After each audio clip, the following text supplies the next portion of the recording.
What down, family? It's your boy SNTV, man, coming back at y'all with another quick video. Shout out to my boy Richway Tiller. There was a lot of people that had a lot to say about the interview that I did with Tiller, and it actually hit home, and it made me think about because y'all know I've been doing these videos, you know, dealing with how to close your back door and lock it, you know what I'm saying, or close your back door and lock it rather. And you know, I just been doing these example videos, you know, situations that we can look at and we can learn from. So I feel like the situation that happened with Tiller and his daughter, rest in peace, Jaslyn Adams, I feel like there's a lot of people that can learn from that situation. I feel like there's a bunch of lessons right there in that situation. You know what I'm saying? And you know, of course, he still receives criticism behind, you know, that situation, which people will say certain shit and then they'll crucify somebody for the rest of their life. You know, I mean, if we just being honest, people are not accustomed to giving people second chances, man. You know, once you say or do some shit over the internet that people feel like was goofy or crazy, you know, it'll be hard to live that down for the rest of your life. But outside of that, I wanted to break down the situation and, you know, shoot a couple lessons out there, you know, what we can learn from his situation. If you're not familiar with what happened, make a long story short, Richway Tiller took his daughter to McDonald's. They pulled up to the drive-thru at McDonald's. Some guys pulled up, shot the car up, ended up shooting him, ended up taking his daughter's life. You know, make a long story short, that's what happened. Lesson number one, being in the streets, in general, that was his first mistake. The streets are not for everybody. And really, if we just being honest, the streets are not for anybody. This is a life of death, destruction, jail, people paying the consequences for the shit that we did. It's like nothing good coming out of this. You know, if you lucky, you might make some money, enough money to end up separating yourself and your family from the bullshit. But most of the time, we always see what happens and where people end up. Number two, never underestimate your opponent. You know, if you into it with people, see, that's the thing about the streets. A lot of times people be into it with so many people, it's impossible for you to know your opponent. If you into it with 30 different people, it's impossible for you to know all 30 of them. You know what I'm saying? That's why you choose your battles wisely. And sad to say, but if you're a part of a gang or organization, it's hard to do that.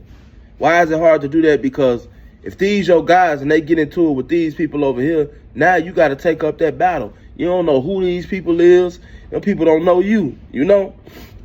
Anybody can pull up on you and do anything to you, so you have to be cautious at all times. You know, there's no way possible when you got all of these ops, you know who all of your ops is, you know? But it puts you at a disadvantage when you doing something like rapping, or, you know, you got Facebook fame, you're a Facebook comedian and you popular and folks know your face, but you don't know their face, you know? So definitely, man, if you in the streets, man, don't be on social media. You can't be a famous rapper. You can't be a Facebook comedian. You can't be on social media, man, going crazy, you know, trying to build your followers up, but over here, but gang banging over there. No, that don't go together, because now you one of them faces, you know? You one of them faces. You a recognizable face. So a motherfucker know for sure that you over there with them, and if they see you, they know, okay, boom. That's a target right there. Whether you involved in killings or not, getting on wax, doing videos, talking about people dead guys, man, is a no-no. You know? You grown. Some of y'all think y'all grown, y'all can do what y'all want to do. Don't look at it like I'm telling you what to do and what not to do. This ain't that. You know what I'm saying? I'm just recommending some shit. You know what I'm saying? I'm just giving you my 2 cents. If you want to know my advice is to don't even do that. Don't even do that, because you may not even be on shit. 9 times out of 10, if you rapping, you ain't really on shit. But guess what? When you go to talking about motherfuckers, dead guys, going to these graveyards and stomping and pissing on tombstones and doing stuff like that, guess what? You inviting that type of energy, and you become first priority whether you did something to somebody or not.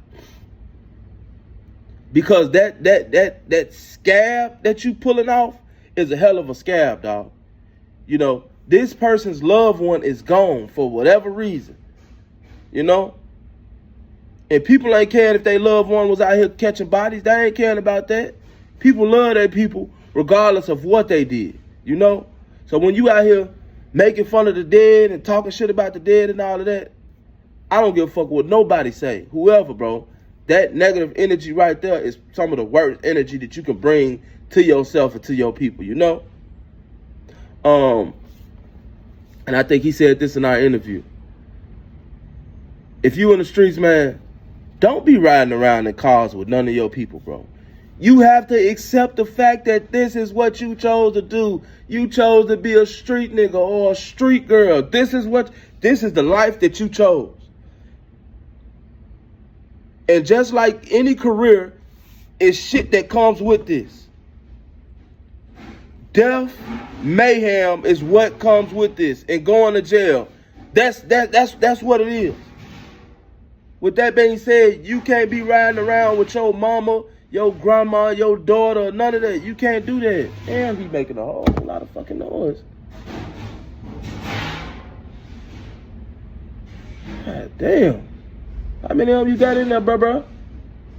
Don't ride around with your people knowing that you chose the streets, man. It is what it is. You chose this shit. Grandma, mama, your daughters, your sons, man, they don't have nothing to do with what's going on, man. These guys are out here heavy on these drugs, bro. They don't give a fuck no more. You can't expect nobody to play the pass card. Respect the kids out here card. Respect this broad daylight card. Respect we down to, don't nobody care about none of that. They don't care. We living in a new era, bro, where they do not care. Real talk. I talked about situational awareness, man. And if you don't know, it came out that how they got Tilla's location was because he signed up or he ended up getting a PPP loan. Now, if you was in tune with what was going on back in I think it was like 19 or 20 when everybody was getting these loans, if you was in tune, then you know that after people were signing up and getting these PPP loans, they was putting people addresses out. Like, they were just putting the addresses out. You know what I'm saying?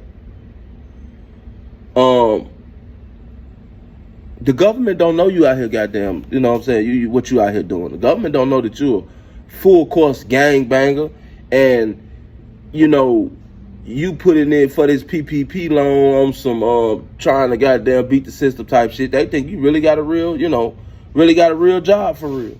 And the address that you put down, that you gave them, saying that, this or that, or this was your location, or this was the location of your job, that's the one they going with.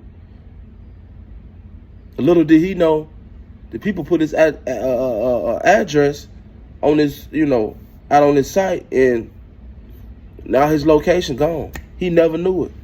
He never knew that these guys had his location. Comes with situational awareness. You know that you filled out for a PPP loan, you supposed to have knew that they putting people locations, they putting people address out on these sites. You supposed to knew that. But he didn't know that because he wasn't aware. These are life lessons, man, that all of us can learn from. Even people that ain't in the streets. Because you don't have to be in the streets to lose your life. You don't got to be in the streets to get slimed out. It just is what it is, Like I said, man, rest in peace to Tilla's baby, man, Jaslyn Adams, man. But you know, we definitely had to get these lessons from his situation. Because like I always say, you know, we don't have to go through something. We don't have to personally experience something for us to learn from it. See, that's most people's problem. Most people can't learn from shit unless they go through it. And then some people don't even learn then. We got to stop doing that, y'all. We got to start learning from other people. That way we can get this shit. You know what I'm saying? We can get this shit and we don't have to sacrifice ourselves to the graveyard, sacrifice ourselves to the prison system. You know what I'm saying?